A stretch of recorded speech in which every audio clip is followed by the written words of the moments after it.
Bonjour à tous. Après une nuit où j'ai pas dormi correctement, où j'ai toussé de ouf, où là je viens de reprendre la cortisone pour essayer de maintenir à peu près une respiration et une toux pas trop envahissante. C'est le pire pour un asthmatique, c'est la nuit. Je voulais vous expliquer jusqu'au bout pourquoi j'ai sorti mes recueils de poésie et qu'est-ce qui m'a mené vers ma reconversion des arts thérapeutiques. Mon inconscient s'est mis à appliquer ce que j'avais besoin. Ce sont mes soins. J'ai mis en place mes propres protocoles de guérison. J'ai mis des mots en écriture automatique sur mes playlists de musique. J'ai commencé à écrire mon CV, à écrire mes lettres de motivation, à écrire mes douleurs, à me forger une nouvelle image et à écrire tous mes rêves, tous mes souhaits. Et j'ai analysé mon portrait, mes multifacettes, mes multipotentialités. Et j'ai compris que je n'étais pas uniquement une femme ressource au sein de l'entreprise où j'étais, où on n'a pas reconnu tout ce que j'ai pu apporter, on préférait me descendre. J'ai compris que ces ressources, c'est ma force, et ce qui permettra aussi à d'autres personnes qui passent par les mêmes souffrances de passer peut-être par les mêmes étapes que j'ai mis en place pour moi. J'ai fait quelque chose, je pense, qui n'existe pas. Ma propre psychanalyse, alors que je n'avais pas de notion en psychologie. Je suis une intuitive. Je sens les choses. Je suis profondément humaine. Aucune once de méchanceté. Je n'aime pas me comparer aux autres. Je suis moi, et vous êtes vous. Je me suis souvent négligée parce que j'ai une histoire où on a cassé mon identité. J'ai été humiliée toute ma vie. Mais aujourd'hui, je reviens plus forte. Et je peux même dire à tous ceux qui pensent savoir mieux que les autres que quand on est en difficulté, c'est une belle leçon de vie pour apprendre à compenser et à contourner. Toute ma vie, j'ai appris à compenser et à contourner. Un rôle de facilitateur, de guide, d'accompagnement, prendre soin. Alors j'aimerais ralentir. Ne pensez pas que mon rythme effréné est un choix. C'est aussi contre-productif. On m'a mis dans un rythme à aller toujours plus loin pour arriver jusqu'au burn-out, jusqu'à une dépression réactionnelle. Sur un prélude, le déluge, mon refuge. Le déluge. La météo des pleurs, en pluie diluvienne. L'orage qui s'abat sur vous. Alors je fais de la métaphore dans la métaphore. C'est mon imagerie. Oui, mon imagerie. Je fais des images en poupée russe, dans mes rimes qu'on dit ne pas comprendre. C'est mon langage, mon slam, où j'ai mis mon cœur à l'ouvrage. Je ne suis pas uniquement dans le rationnel, je suis dans la beauté du cœur, et je crois en mes rêves.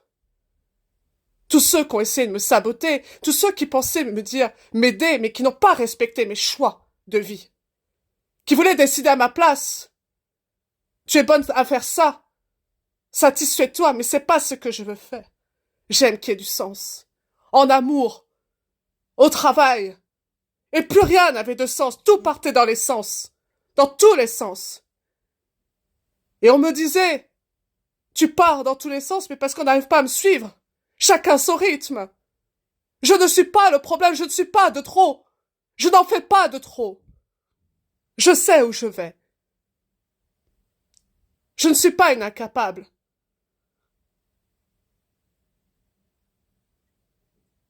J'ai énormément à apporter. Alors si mes livres peuvent aider d'autres personnes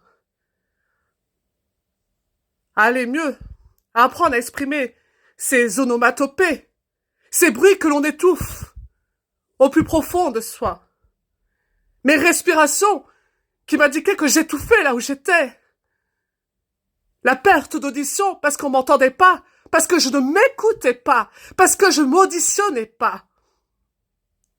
Je pensais plus aux autres qu'à moi-même. La triste réalité de préjudice sur préjudice.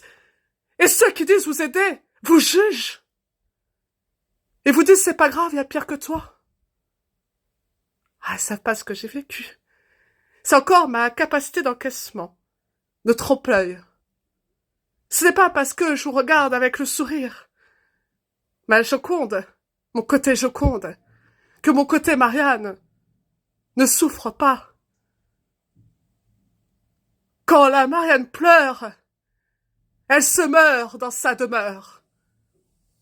Alors je continue à croire en mes rêves.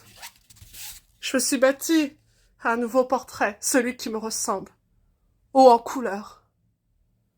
Celui dont le regard ne prend pas la fuite. Je prends toutes mes responsabilités, j'assume, et je dis quand une personne souffre. Je ne baisse pas le regard, je dénonce.